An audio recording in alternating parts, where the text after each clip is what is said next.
Hello everyone.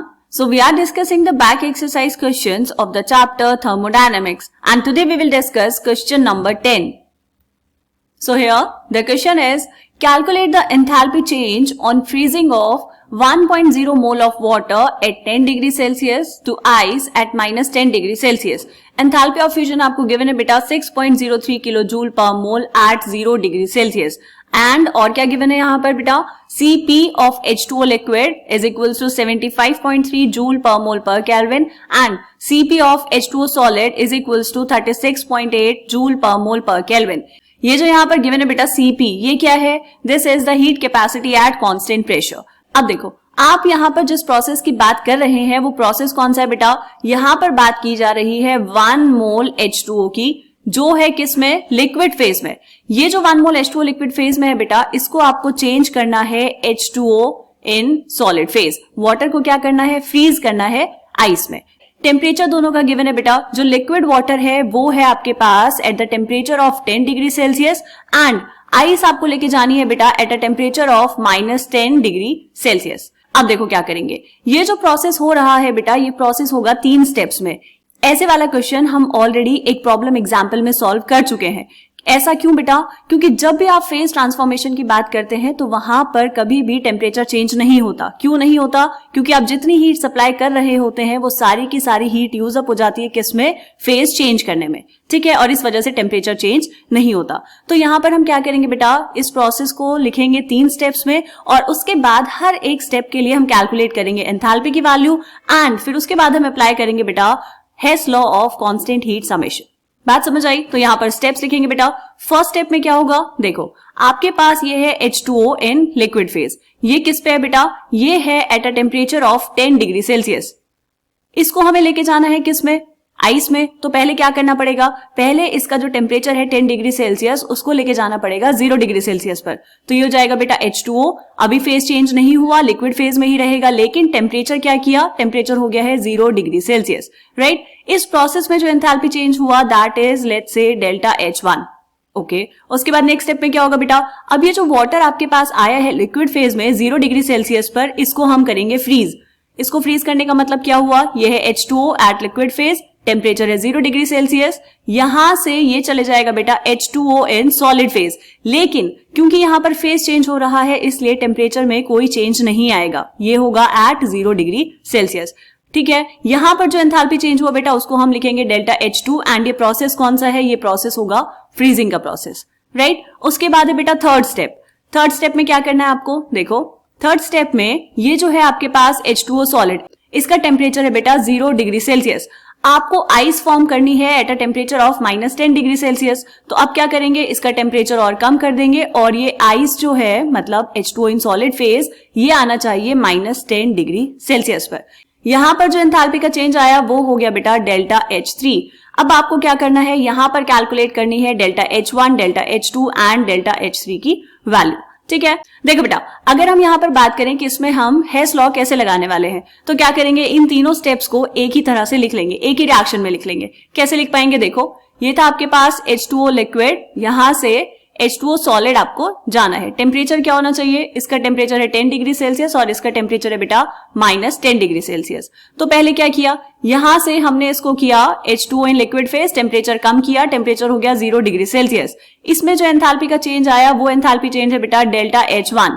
उसके बाद आपने क्या किया? इसको कन्वर्ट किया किसमें? H2O इन सॉलिड फेज और टेम्परेचर में कोई चेंज नहीं, 0 डिग्री सेल्सियस. यहां पर जो एंथैल्पी चेंज है वो है डेल्टा H2. इसके बाद क्या किया बेटा? टेम्परेचर को और कम कर दिया. तो ये क्या हुआ? यहां पर एंथैल्पी चेंज हुआ डेल्टा H3 एंड अब क्या होगा? 0 डिग्री सेल्सियस से आइस चली गई है बेटा माइनस 10 डिग्री सेल्सियस पर. राइट. यहां पर हम लिख सकते हैं बेटा according to Hess law of constant heat summation. According to Hess law of constant heat summation. क्या कहता है बेटा? ये कि ये जो टोटल डेल्टा H होगा, इसके लिए हमें निकालनी है डेल्टा H की वैल्यू इस रिएक्शन के लिए. तो यहां पर जो डेल्टा H आएगा वो किसके इक्वल होगा बेटा? Delta H1 plus delta H2 plus delta H3.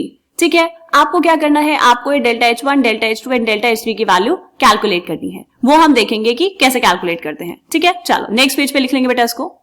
देखो, फर्स्ट स्टेप के लिए चेक करेंगे बेटा. यहां पर आपको निकालना है डेल्टा H1. आपको दिया हुआ है Cp. हमें बहुत अच्छे से पता है बेटा heat absorbed at constant pressure is equals to delta H. ये कैसे आया? देखो वैसे तो हमें फॉर्मूले आने चाहिए, लेकिन हमें समझना है तो हम यहाँ पर चेक कर लेंगे बेटा। क्या लिखा है? Delta H is equals to Q P. कैसे आया? According to first law delta U is equals to Q plus W. At constant pressure work done क्या होता है बेटा? Minus P delta V. तो कांस्टेंट प्रेशर अगर आप ले रहे हैं तो क्या लिख सकते हैं हम यहाँ पर? Delta U is equals to Q P minus P delta V. Delta U is change in internal energy, हमने लिखा U2 माइनस U1। QP का मतलब है heat absorbed at constant pressure minus P delta V is V2 minus V1। थोड़ा सा rearrange किया बेटा इसको, 2 वाली टर्म्स को एक साथ ले गए, 1 वाली टर्म्स को एक साथ, तो ये हो जाएगा QP is equals to U2 plus PV2 minus U1 plus PV1। यहीं से हमने इंट्रोड्यूस किया था एक नया thermodynamic term that is enthalpy. So QP is equals to H2 minus H1 और फाइनली हमारे पास आया बेटा QP is equals to delta H। एक ऐसा ही फॉर्मूला बिल्कुल हमने पढ़ा है बेटा, change in internal energy is equals to heat absorbed at constant volume. ये भी देख लेंगे यहाँ पर। फर्स्ट लॉ क्या कहता है? Delta U is equals to Q plus W. So delta U is equals to Q minus P delta V. Constant volume पे बात कर रहे हैं तो डेल्टा वी तो हो गया 0, तो यहाँ से डेल्टा यू क्या आ गया बेटा? Heat absorbed at constant volume.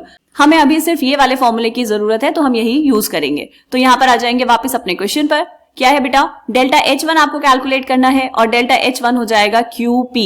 QP is equals to, अब हमें पता है हीट कैपेसिटी से कैसे इंटर रिलेटेड है बेटा ये, QP is equals to CP और यहाँ पर CP किसका लेना है बेटा? H2O इन लिक्विड फेज, उसी की बात कर रहे हैं, हीट कैपेसिटी भी उसी की लेंगे, into delta T। Values put कर देंगे बेटा। So delta H1 will be equals to CP की वैल्यू कितनी है चेक करो यहाँ पर। H2O लिक्विड के लिए CP की वैल्यू है बेटा 75.3 joule per mole per kelvin. तो यहाँ पर वैल्यू पुट करेंगे 75.3 joule per mole per kelvin, तो उसको हमने लिखा यहाँ पर, राइट। अब क्या करना है बेटा? आपको कैलकुलेट करना है डेल्टा T। देखो प्रोसेस चेक करो, प्रोसेस में फाइनल टेम्परेचर है 0 डिग्री सेल्सियस और इनिशियल टेम्परेचर है बेटा 10 डिग्री सेल्सियस। तो डिफरेंस कितना आएगा? 0 माइनस 10। तो यहाँ पर हम लिख देंगे इनटू 0 माइनस 10।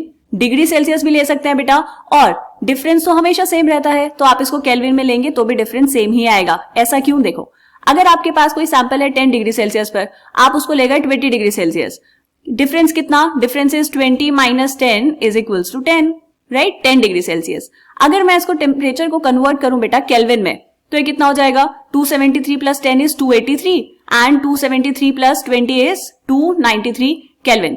अभी भी जो डिफरेंस है वो कितना है? 10 केल्विन का। तो यहाँ पर यूनिट से फर्क नहीं पड़ता बेटा, डिफरेंस तो सेम ही आएगा। ठीक है, ये बात हमें समझ आ गई, तो इसको हम यहां से हटा देंगे क्योंकि ये बातें हमें पता है, हम अच्छे बच्चे हैं। ठीक है, चलो अब इसको सॉल्व कर लो। केल्विन से केल्विन कैंसिल हो गया बेटा, 75.3 इंटू माइनस 10, तो डेल्टा H1 कितना जाएगा बेटा आपके पास? Delta H1 is equals to minus 753 joule per mole. This is delta H1।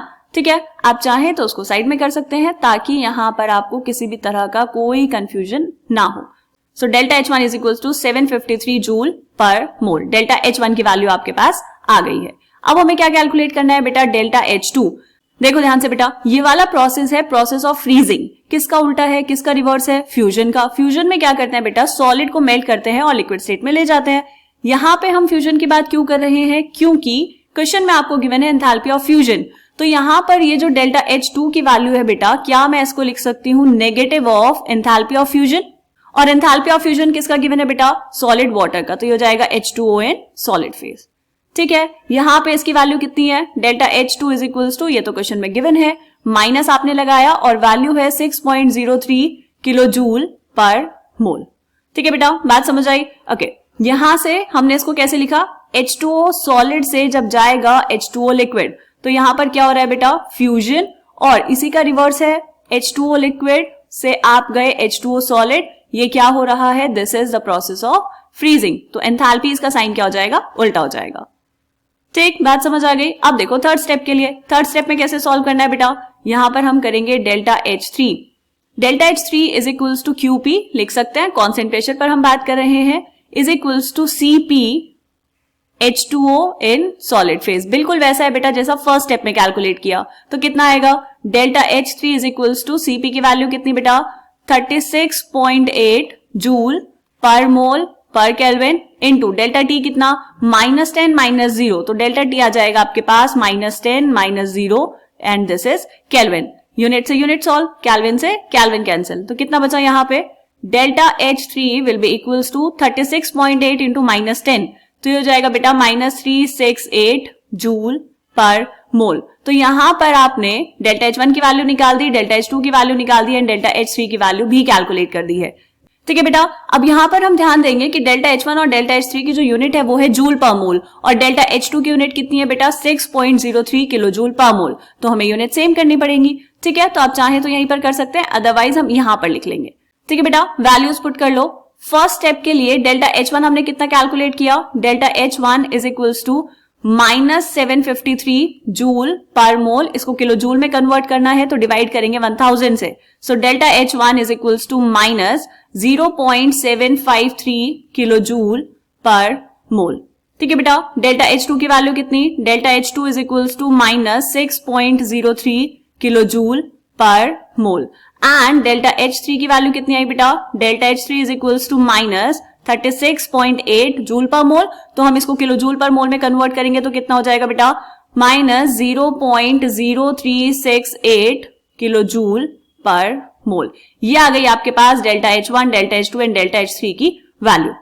अब हमें क्या करना है बेटा, ये जो आपने साइड में फॉर्मूला लगाया है अकॉर्डिंग टू हेस लॉ, यहां पर डेल्टा H की वैल्यू कैलकुलेट करनी है, तो delta H1, delta H2 and delta H3 की वैल्यू पुट कर देंगे। तो यहां पर लिखेंगे delta H is equals to, delta H1 कितना है -0.753 plus delta H2 is -6.03 plus delta H3 is -0.0368 kilo joule per mole. तो यहां से डेल्टा H की वैल्यू आ जाएगी बेटा -7.151 kilo joule per mole. This is the enthalpy change for the given process. तो यहां पर क्या करेंगे बेटा, ये आ गया आपका आंसर, तो इसको हम कर देंगे बॉक्स के अंदर बंद। This is the enthalpy change for the given process. ठीक है, सिंपल क्वेश्चन था बेटा, बस आपको यहां पर ध्यान ये रखना है कि जब भी आप कोई कन्वर्जन करवा रहे होते हैं या फिर जब भी कोई फेज ट्रांसफॉर्मेशन होता है तो टेम्परेचर चेंज नहीं होता। ठीक है, बात समझ आइए। चलिए, ये था क्वेश्चन नंबर 10। मिलेंगे नेक्स्ट क्वेश्चन में, तब तक के लिए बाय बाय।